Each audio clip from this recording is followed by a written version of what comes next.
ग्रामपंचायत कर्मचारी union NGP 45 11 शाखा मानवत मार्फत जे आमच्याकडं शासनाने आम्हाला ऑगस्ट 2020 मध्ये किमान वेतनाची वाढ केली होती, पण ते लागू केलं होतं जून 2022 पासून। पण ह्या मधला जो 18-19 महिन्याचा फरक होता, तो फरक नंतर आम्हाला शासनाने या वर्षी दिला मार्च 2024ला, मार्च 2025 मध्ये दिला। त्यावेळेस हा फरक देताना आपल्या जिल्हा परिषदेने चुकीचे निकष लावून आमचे जिल्ह्याचे जवळपास 55 लाख रुपये कपात केले ग्रामपंचायत कर्मचाऱ्यांचे।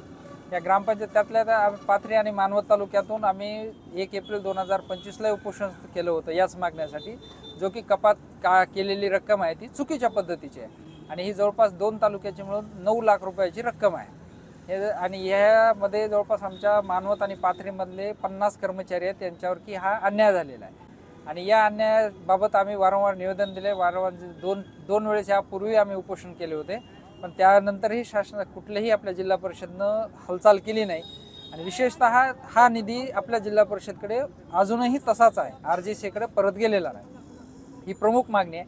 दुसरी मागणी आमची अशी आहे की आमचे एप्रिल, मे, जून 2024 या 4 महिन्याचे आमच्या जवळपास 50 कर्मचाऱ्याचे पेमेंट आजपर्यंतही प्राप्त झालेले नाही। त्यानंतर या वर्षीचे दरवेळेस 6 महिने, 2 महिने, किमान 2 महिन्याच्या नंतरच दर महिन्याला वेतन व्हायला पाहिजे।